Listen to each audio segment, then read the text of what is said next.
All right. So I think we are ready to start, and I want once again to warmly welcome everyone for for today's webinar.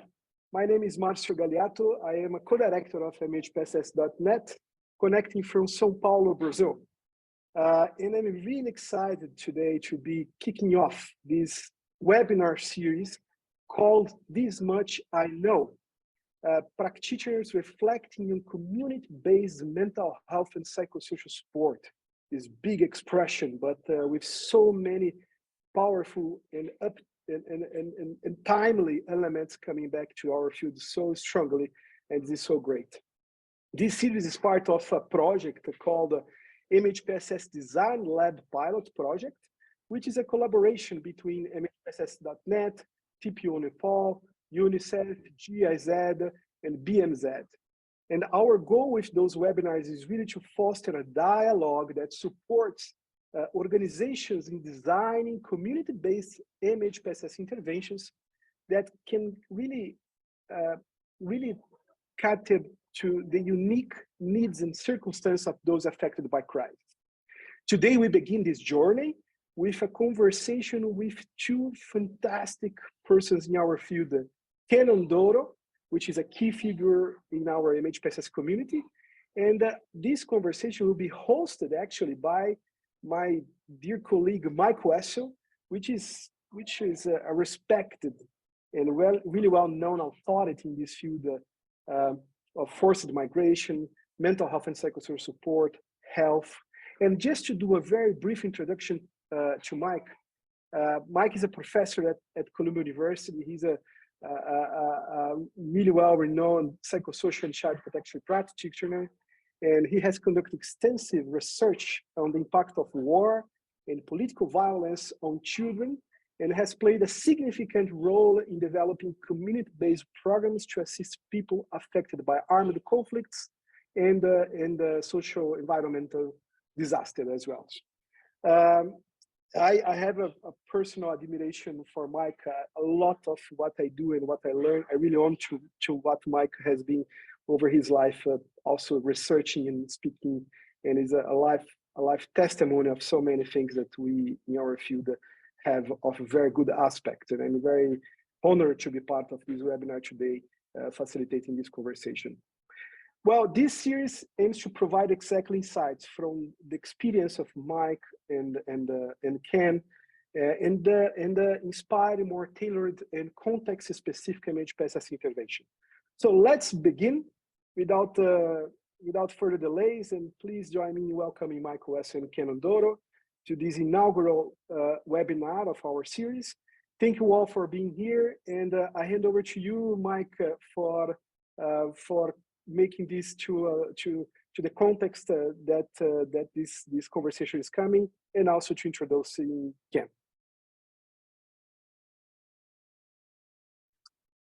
Thank you, Marcio, and welcome everyone. Good evening, good afternoon, good morning, wherever you may be. It's really wonderful to see such a diverse group coming together to reflect on these important issues. As we go through the discussion today, we hope that we will be raising as many questions as we answer. So if you have questions, please write those in the chat. We'll keep track of them. And after we have the honor of interviewing Ken Ondoro, we'll be able to work through some of those questions together. So by way of setting the context just a little bit, today's webinar, of course, is on the Design Lab and community-based MHPSS. And yet, Ken and I are going to be thinking more about community-based child protection. And those are related. In fact, community-based child protection concepts and materials have played a role in the development of the Design Lab thinking and approach thus far. And if we think about community level, these distinctions for communities are really not real. Distinctions between MHPSS and child protection are those of humanitarians. But at community level, people think about their children and what's good for them. And a very direct way to think about this connection is that lots of times the greatest stresses at community level in people's everyday lives come from protection issues, whether they're GBV, armed conflict, separation from family, and so on. And at the, coming the opposite direction, community-based MHPSS is essential for enabling people to move out of positions of isolation and social exclusion and to become engaged in collective efforts to promote children's well-being, including MHPSS. So I think these are intimately connected, and today's webinar is very much in the spirit of cross-fertilizing. And for me, this is really important because an intersectoral approach is the kind of holistic approach that we need to move forward. And in this regard, it's my great pleasure to introduce my colleague and friend, Ken Ondoro, whom I've had the honor of working with for over a decade now in Kenya. Ken is a real champion of children's well-being. He's also an amazingly respectful and resourceful worker with communities who knows how to listen deeply, accompany them, and help them unlock their dreams for promoting the well-being of their children. Ken has been a real pioneer and a leader on community-led child protection in Kenya. And it's really amazing to have the opportunity to be able to talk with you today, Ken. So welcome. Thank you. Ken, I think you're muted. Yeah, can you hear me? Thank you, Ken. So yes, we hear you well. So we can do this in conversation format, but as you know, Ken, I'll ask some questions to get started. And to begin with, I wonder if you could say just a little bit about what is community-led child protection? How would you explain it to a non-specialist, maybe someone in the street, someone in your family? How do you think about it? Thank you. Thank you so much, Mike. That's an interesting question. So for me, I would define community-led child protection as what the community does to promote the well-being of their children. And in the doing part is a process where communities come together to make a decision and to discuss issues affecting them and to weed out some of the issues that might be harmful to their children and arrive at a decision on what to do, how to do it, and how they'd like to promote the well-being of their children. So in summary, I would say the community holds the power to make a decision and to determine the future of their children by promoting the well-being of their children. Thank you.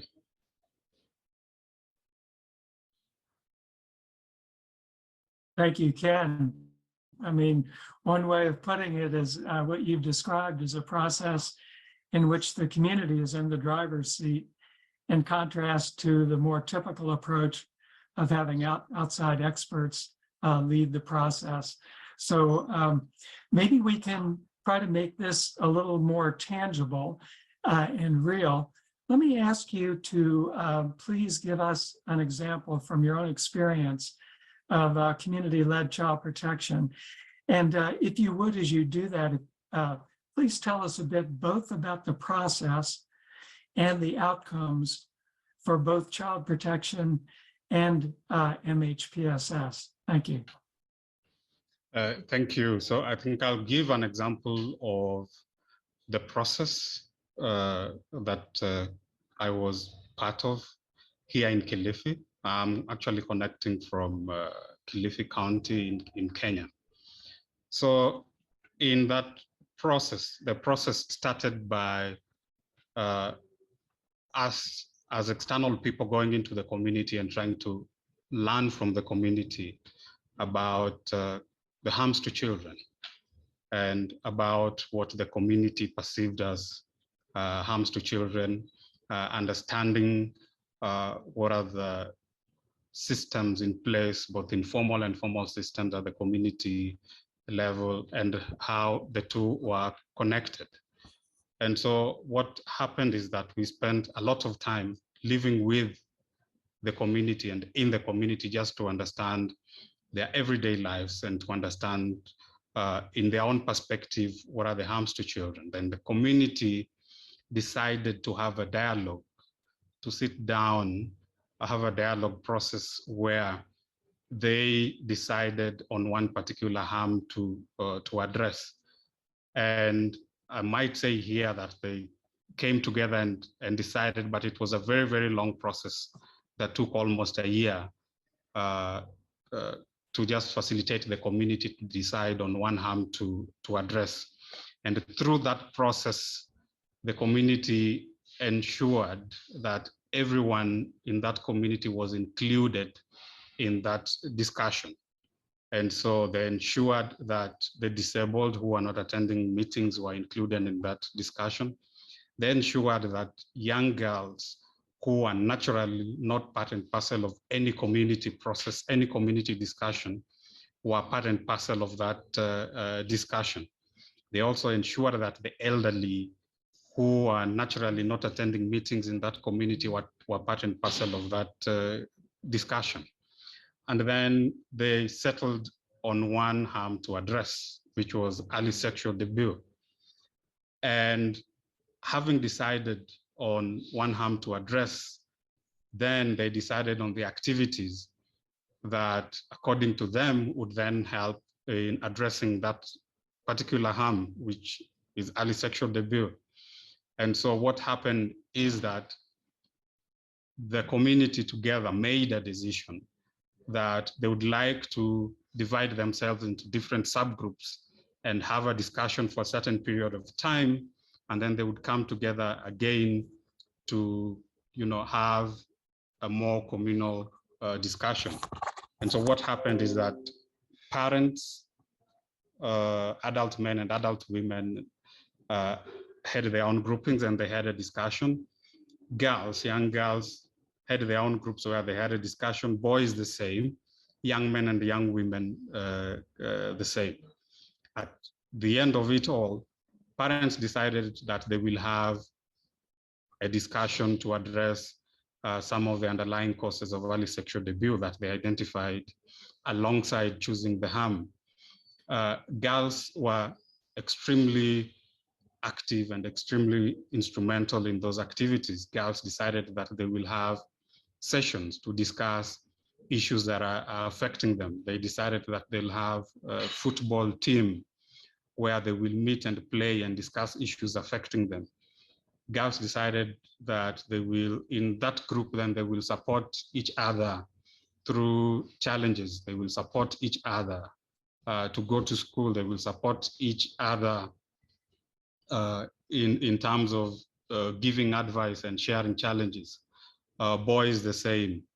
And through that process, what we learned is that girls became much more respected in that community because for the first time, girls' voices were being heard. Girls were sharing their feelings. Girls were sharing their experiences. But most importantly, these girls created a space where they supported each other in terms of life skills, in terms of supporting each other, encouraging each other to go to school and to stay in school, encouraging each other to delay early sex and to concentrate on education. And the same also happened to boys. And at the end of it, the community that would normally look down upon these young girls, so that young girls and boys were taking action. Young girls and boys were determined to improve their lives and to support one another in the community. The communities in turn, other members of the communities in turn respected these girls. They embraced these girls. the parents who normally would not listen to the challenges that these girls and boys were going through, would listen, sit down and listen to girls and boys, sharing about the challenges they are going through, sharing about how they would like their parents to support them, guide them, and counsel them. And they did this through various means. So one of the things that they did was through theater. They performed, they invited other members of the community, and they passed across messages of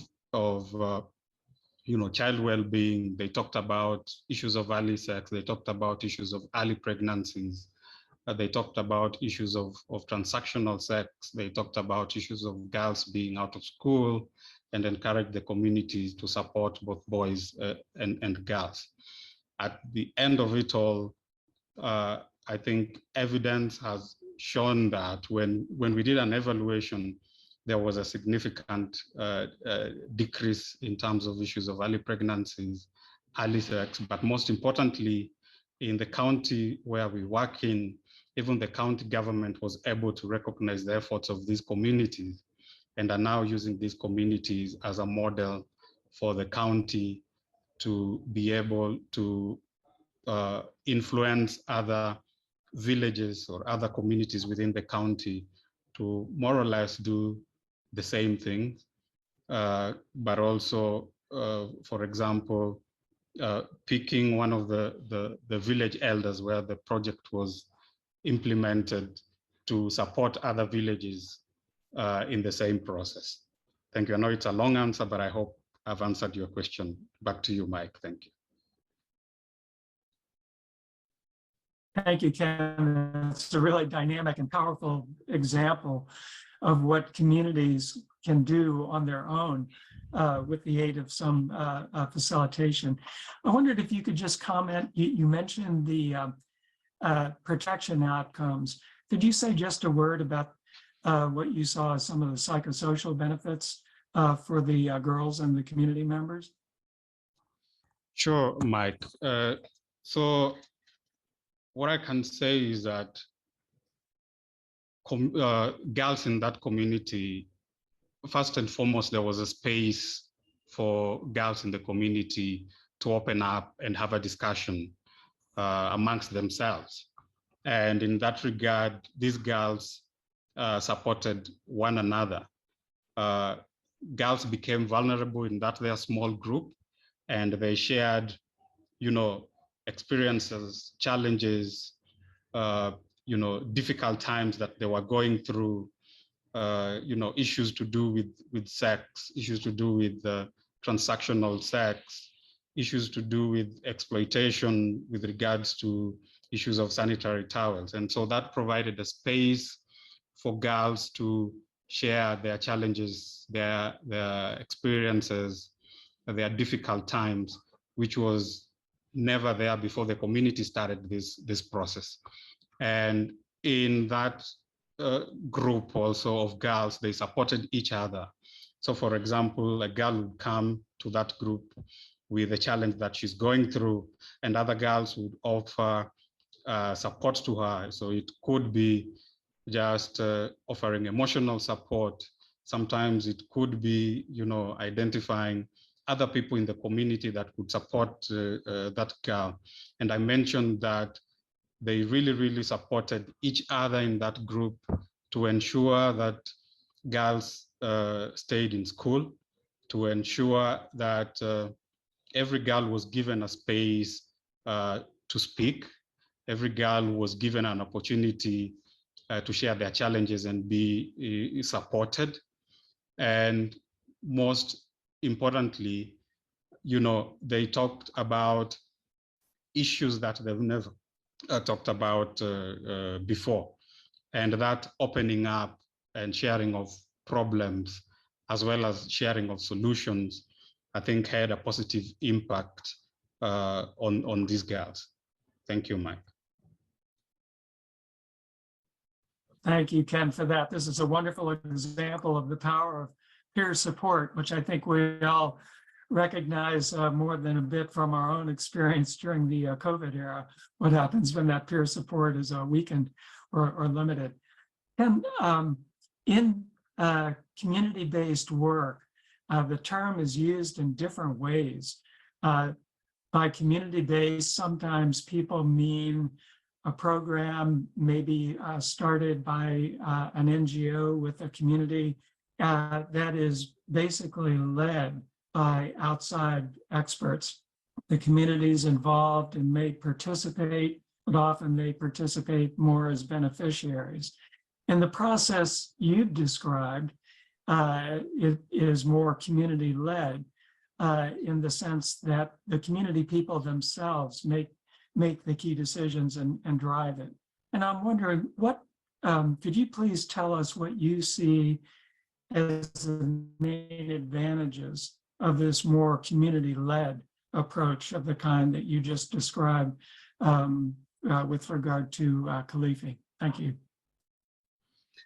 Thank you, Mike.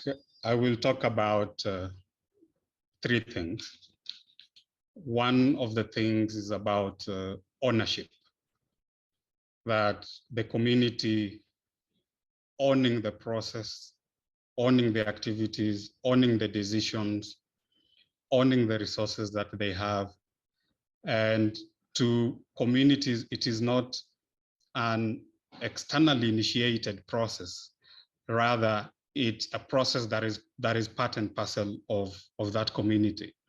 And so what we learned is that in a community-led process, the community do not see the process as a project, while if it's a process that is initiated by external actors, then the communities call it a project. And so I could see communities talk about NGO projects, but in the process that was going on, that was initiated and led by the community, they did not see it as a process. It became part and parcel of the community.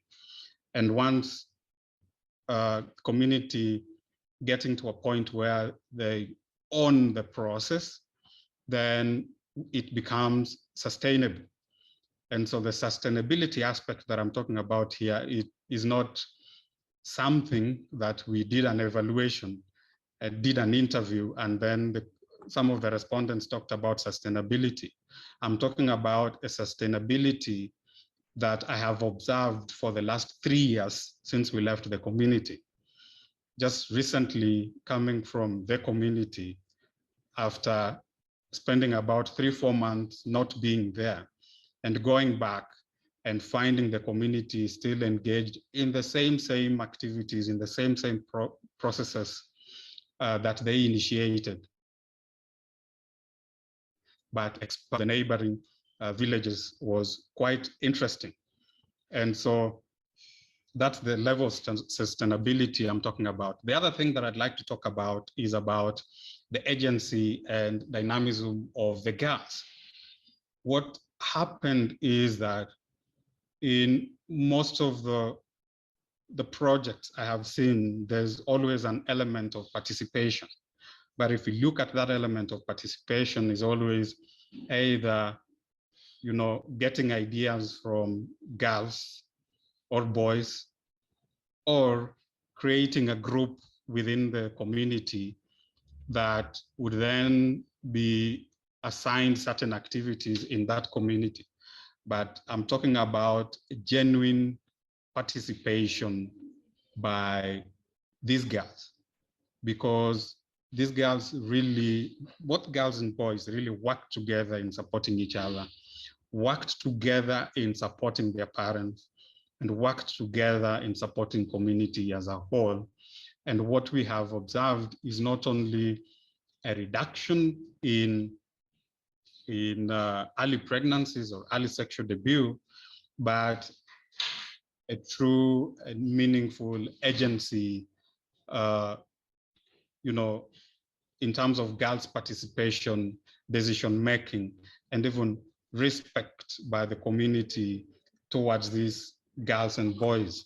And so the way these communities perceived or looked at these girls as and boys is people who know nothing, who are supposed to be told what to do, and girls getting to a point where they're part and parcel of decisions that affect their lives. They're part and parcel of decisions in that community is one of the milestones or advantages of a community-led approach that I can talk about. So for me, I'll talk about those two things, ownership and sustainability, and I would also talk about agency of both girls and boys. Thank you.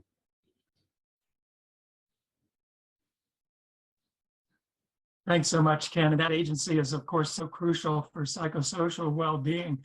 You know, one of the pathways into not being well is feeling hopeless and unable to do much of anything. So it's really, really powerful. And the collective process you described is very supportive as well. I wonder if you could say a few words about which factors you see as enabling community-led processes. In other words, what makes them work? And conversely, are there factors that limit the effectiveness of the process and that sort of get in the way or undermine it? Thank you, Mike. I will talk about these factors at two levels. The first level would be at the organizational level, and the second level would be at the community level.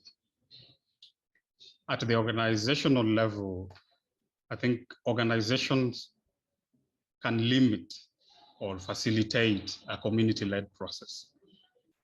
I think one important thing is to understand that this is a transformational process. It is not a project where an organization comes into the community and then goes out into the community. So in that regard, there needs to be a very high-skilled level of facilitation. And that comes with, first and foremost, listening, giving space to the community to teach you as an external actor about what are the issues that affect children in that community, as well as learn about the resources that are there in that community, learn about, you know, what the community is doing to protect their children. So I would say at the organizational level, there needs to be a very high level facilitation skill. I think we've always had a discussion and talked about facilitation versus facilitation.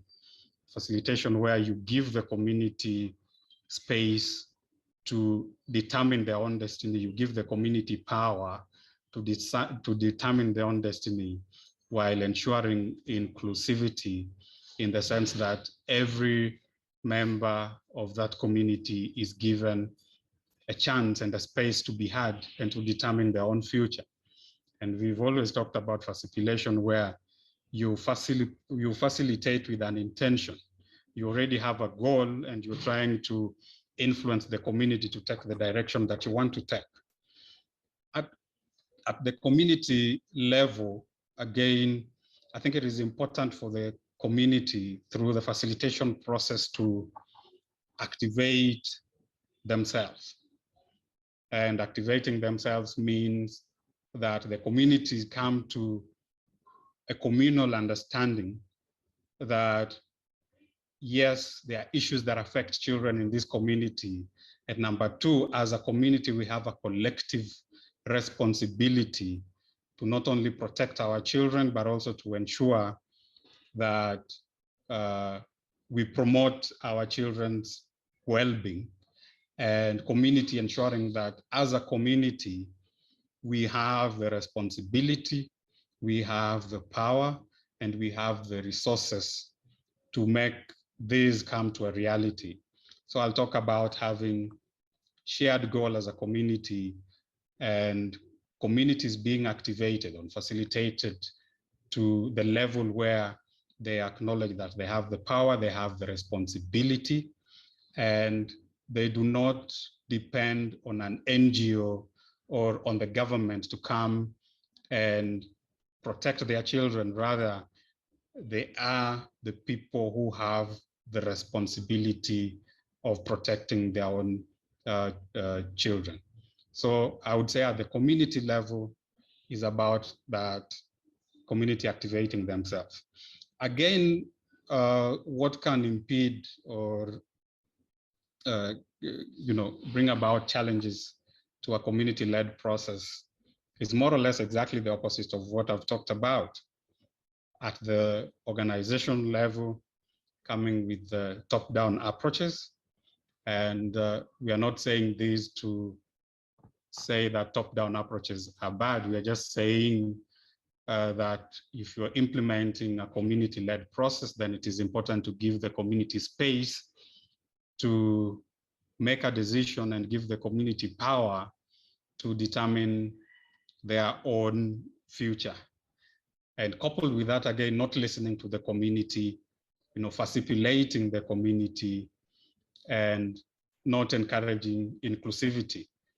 Because what I've seen happen is that as NGOs, myself being included, coming from that sector, is that we normally go into the community and work with the people we can reach easily, work with a group that is already established, work with a youth group that is already established, while ignoring other youth that are not members of those youth groups or women groups.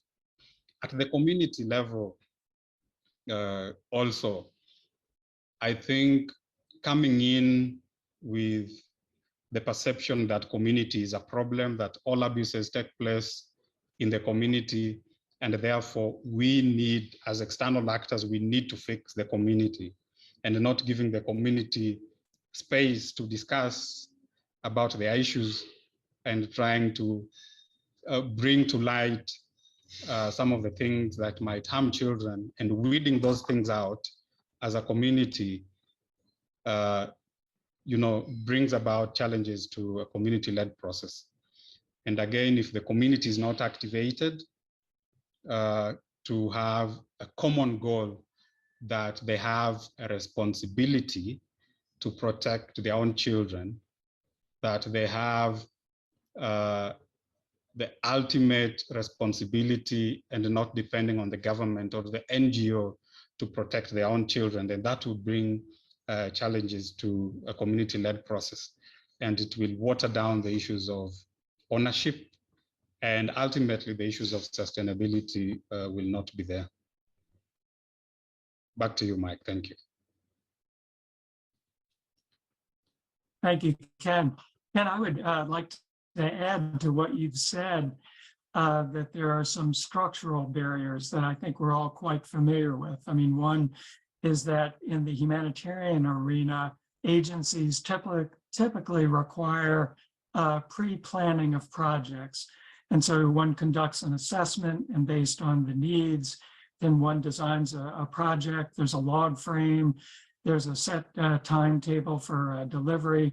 And these things are important for enabling donors and policy leaders to make sure that money is being spent in a way that is pre-specified and in line with the guidelines of the donor or the government involved. But they create very little space for people to have conversations, and they create even less space for actual decision-making and creativity about, which kinds of approaches are most useful and most contextual. So I'm looking a little bit at the time. I'm very happy to see that we've got a tremendous array of good questions. And so I wonder, Ken, if you and I might pause here and hand back over to Marcio to help us sift through some of the questions and then get to the most interesting part of the whole webinar, which is, Ken, for you and I to engage directly with participants on the webinar. So over to you. Thank you so much, Mike and Ken. It's so wonderful and to be listening to this. And we have here very important key contributions and questions from the group. And then we start with a question from Trina Heldman, but also from Alina that just made the question in French, asking basically, they are asking how, acknowledging that the community-led approach has produced the positive results, but how this approach can also be applied to emergency situations where there is so much unstable programming and limited time frame to be getting and involving in the community opinion, and how that differs from immersive context and development context as well.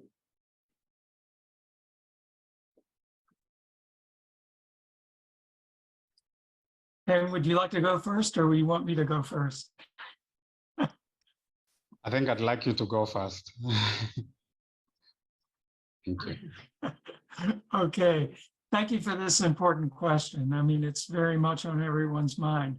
I think we are in the age of the nexus. You know, armed conflicts are typically protracted these days. The idea of an acute phase armed conflict might still be present, but the more typical scenarios of an armed conflict lasting a couple of decades or longer. And within that, there are pockets of stability, there are moments of instability and dynamism.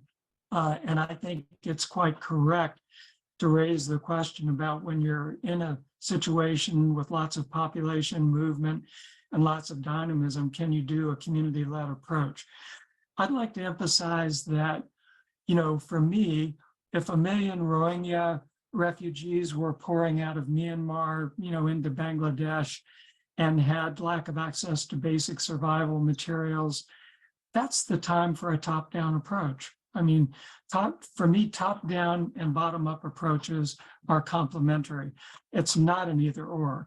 But that said, I think, for example, once Rohingya get in Bangladesh, there is space, you know, for people to begin organizing themselves and talking about their own cultural assets and what would help them, what their problems are, and what they might want to do. My observation, and this applies to me as much as to everyone else, is that at least in the protection world, we tend to view the protection issues as super urgent, because they often are. And so we want to set up programs that can get up and running fast. And that's not a bad thing in that initial moment that I described. But the problem with it is when we set things up fast and we take that as the paradigm, we tend to go in as the experts and we analyze the situation and we tell communities what's needed. It creates very little space. My observation is that in a large number of arenas, it is possible to create space for community people to begin talking. Even if there is no sense of community, there may be people living in the area, and there may be social cohesion that can be built around very significant issues shared by everyone, such as the well-being and safety of our children. And so from experience, it has been possible, for example, to use this kind of process in working on the reintegration of girl mothers in Sierra Leone, Liberia, and Uganda. And that work was done in 2006 to 10 at a time when a lot of people said, well, you know, these are still post-conflict zones. They're too complex, too politicized. It won't work. It did work. It has to be done, though, with a keen eye on the political, historical, and other dynamics. And I think that if it's done in that way, it's possible. But I also wanted to mention that there are moments when I think a participatory approach is at risk of causing unintended harm. And, you know, an example is people calling meetings, and young people go to the meetings. Maybe they're for purposes of talking about the well-being of children, but they might be perceived by other people as recruiting venues. And obviously that's going to cause, could potentially cause a lot of disputation and even more violence. So we have to use a do no harm lens as we approach this complex issue. Thank you. Thank you so much, Mike. Ken, would you like to complement that? I think Mike has said it all. And I think what we have always been saying is that even as we talk about community-led process, we are not demonizing a top-down approach. We understand that different contexts and different situations could require either a combination of both or more of top-down or more of community-led, just understanding the context and the situation, and trying to find what works in that context. But I think I'll emphasize what Mike has said, that even at the point where you are doing a top-down approach, just have a community-led process at the back of your mind, and just know when is it necessary then to be able to initiate that process. Thank you. Thank you, Ken. Thank you, Mike. We have a number of questions here that are quite similar, and I will be addressing them. They're coming from Mariana, Tizita, Irina, and Aline, which are related to a challenging question that you often hear in the field as well. How can we evaluate those programs of community participation? What are the tools that are available? What kind of indicators we could be looking at when we talk about well-being, social well-being? And here as well, if you have assessment tools or assessment approach that you could indicate when engaging in the community work as well.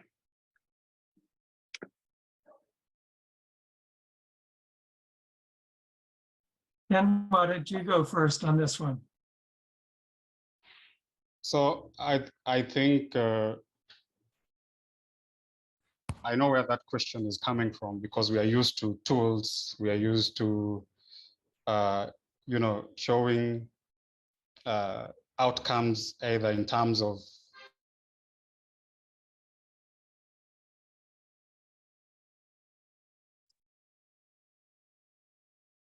Ken, I'm afraid that you got frozen. I don't know if the others can hear him. No. Ken's frozen for me too. So I think there's unfortunately a bit of an internet disruption. If it's okay, Marcia, maybe I could fill in just a little bit. And then yes, please, hopefully Mike. Ken will have his internet come back. So first of all, there's a whole series of tools, including some assessment and analysis tools that are available on the website, Community-Led CP, no spaces, community-led-cp.org. And I think the approach that we've taken in Sierra Leone, in Kenya, in India, and in other places has been to use mixed methods, qualitative and quantitative. And the quantitative tools look at things like outcomes, both at baseline and at end line, so kind of a traditional thing. And then on the qualitative side, we have process indicators that we look for. So for example, Ken very appropriately emphasized the importance of community ownership. And so we look for several things there. First of all, are people self-reliant, or are they looking to someone else to come in and provide help?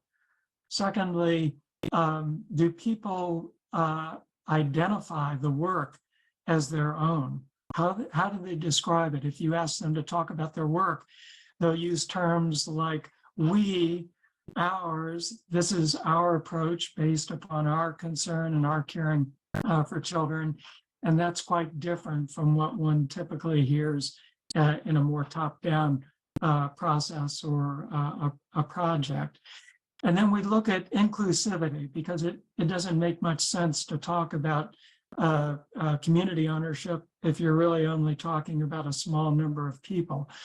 And we use a social justice lens because, as Ken said, it's really critical to include people who are usually marginalized, people with disabilities, alternate sexual orientation, the quote wrong religious orientation, and so on. And so these are the things that we look for in ownership. And I'm happy to see Ken back. And Ken, I've tried to fill in by just talking a little bit about mixed methods and looking at things like community ownership. And I, of course, mentioned our website, communityledcp.org. Over to you. Thank you. I think I'll just add that, what I was talking about is that learning is part and parcel of a community-led process. So as you facilitate the community, there's also the documentation part of it. And so you can also observe, you can also see outcomes by observation, by having discussions with the communities and documenting the process throughout. But I think most of it Mike has talked about, and I wouldn't like to repeat that. Thank you. Sorry, my internet is a bit fluctuating, so I'm sorry. I think I fell off at some point, but I'm back now.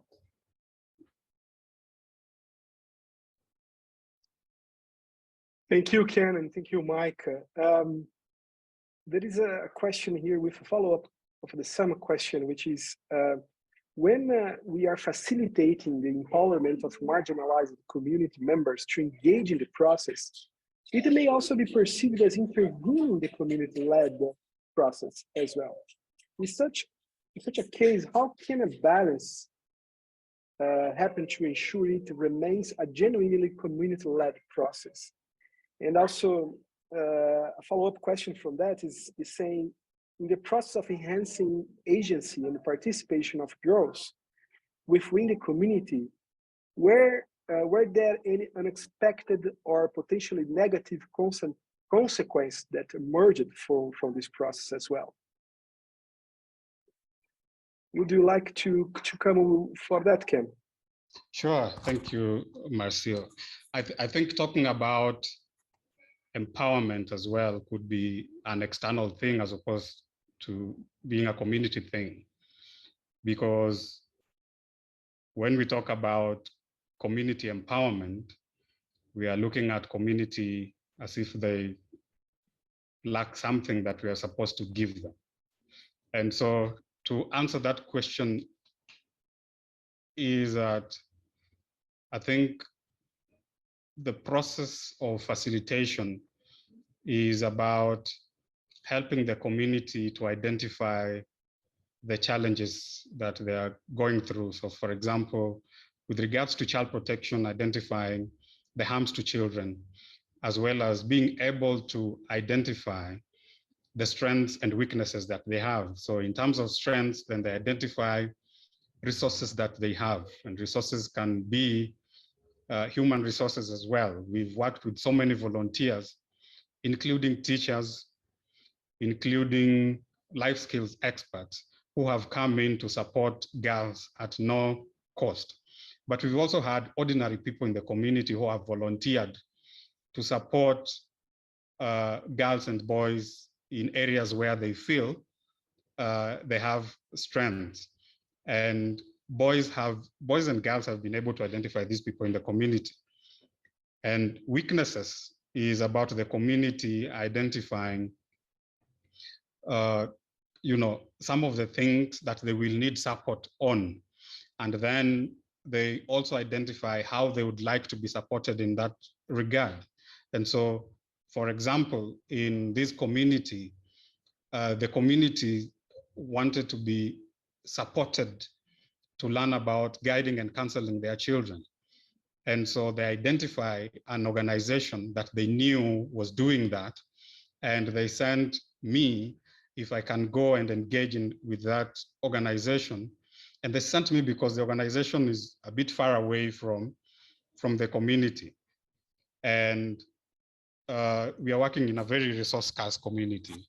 And so even affording that transport back and forth is not possible. So I went in, had a discussion with the organization. And there were discussions at two levels. One, whether they agreed to support the community or not. And number two, whether they agreed to adopt a community-led approach in supporting that community. And what that meant is that even though this organization was implementing a positive parenting program, and they had all those guides and tools, we agreed that in this community, they're not going to use a positive parenting guide and tools that they use in other communities. And so it was a process of preparing these organizations, facilitating the organization to also have a community-led mindset before they go into the community. So I would say empowerment in a way that we've always done it, where we assume that the issue that is affecting the community is child labor, and therefore we go in and try to educate the community on child labor. I would say that is not a community-led process, but it would be empowerment if we are able to work with the community through the journey of community identifying their own strengths and weaknesses, and seeing how can we work together in supporting the community to address their weaknesses and support their strengths. Thank you. Thank you so much, Ken. Unfortunately, I can already anticipate that not all questions will be able to be addressed. If I can, and I'm sorry about that, we can lead your questions to the participants, to the presenters later on. But I will combine two final questions here, which I think they are a bit different from the mainstream of the questions. One, derivating from Christian De Luca, which is, when we talk about specialized mental health services, how does it connect with community-based interventions, MHPSS interventions, in terms of which way this perhaps can improve the accessibility, reducing stigma, or what are the links and how we foster those links in this sense? And the second question as well, if you can somehow combine in your final answer, is that how do we talk about sustainability and the continuity of those such initiatives when termination of initiatives, termination of projects, when it comes to community-based intervention as well?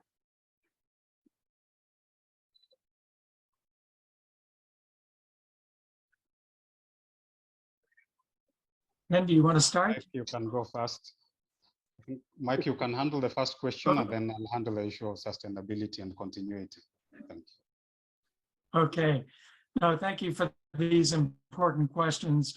I think that one of the biggest gaps that we've got in the MHPSS arena is with regard to the provision, uptake, and actual use of specialized care services. And I think that there's an awful lot of work that goes into training psychologists, getting them out there, getting referral chains, and making them work. It is really, really tough. And as you know, in many countries and conflict zones, there's a severe paucity of trained clinical workers. And that's often viewed as the biggest problem. My view is that that is an enormous problem, but an equally enormous problem is that for the most part, when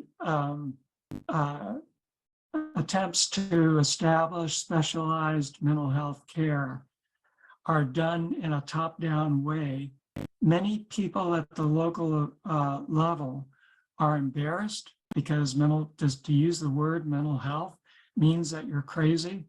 It's stigmatized in the strongest manner, and they don't see it as their own. So there may be a real cultural gap.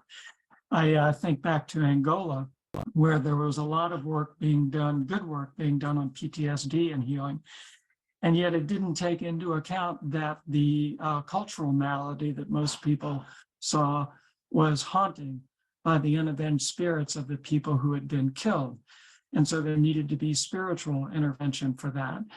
So I think what we need to do is to think about ways of bridging the worlds of outside mental health providers and the local views of the people who live there. One way of doing it, as has been done by Lynn Jones and by a large number of other people, is to select natural helpers who are very good peer supporters anyway, people who, naturally other people go to for help, and then give them some specialized training on how to spot people who might be suicidal, for example, or how to do psychological first aid. It's not that they provide all the care, but they serve as the intermediaries who can then encourage through peers and local cultural idioms and means, local people who need support to go to the more specialized support. And I think we need more approaches like that, and we need to document them and to test them. Another way to do it is to have more scholarships where we actually train more people to do specialized mental health care and then have them work in their own country of origin with the in-depth understanding of culture, history, and political context. And Ken, maybe I'll turn it back to you. Thank you, Mike. Talking about sustainability and continuity, I would say that sometimes people see community-led approach as leave the community alone. Don't touch the community, let them figure out their own stuff and let them support their own children. While my understanding of community-led is about motivating the community and giving the community agency to realize that they have the power, they have the knowledge, and they have the resources to address issues that are affecting them. It doesn't have to be a child protection issue. It can be some other things. So for me, an example of sustainability that I have observed is when I go back into the community and they're faced with another child protection concern, different from what they addressed at the intervention stage, but still they have community systems that are able to address those particular challenges, So it is not only addressing child labor, but also the community being equipped, and being equipped in this sense is just being motivated to realize that they have the power, they have the resources, and part of the resources that they have is to walk into an NGO's office or walk into a government's office and ask for help to support them in addressing that issue. So ensuring sustainability, what I would say is that a community-led process is a process as it sounds. And so it's a process of putting the community at a position where they can critically think, their eyes can open up and they can see these are the issues affecting our children, and we have the responsibility to protect our children. And that responsibility is not only limited to us, but it's also limited to us seeking help from other sources. Thank you. Mike, Ken, thank you so much. It was such an extraordinary dialogue. I have learned so much, and I am really confident everyone here have also learned, especially how much people they got really involved in this webinar, not only listening and active listening, but really participating. And proof of that is that we had more than 20 questions. Last time I was counting was about 21, and we managed just more or less half of it.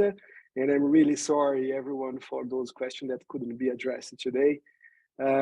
I want to invite everyone to be part of the community of practice on community-based interventions. And we have an exit survey that is, my colleagues are probably going to share that on the chat box. Also, I don't know if there is any final banner to be shared here during this webinar, but yes, the exit pool is here. Yeah, wonderful.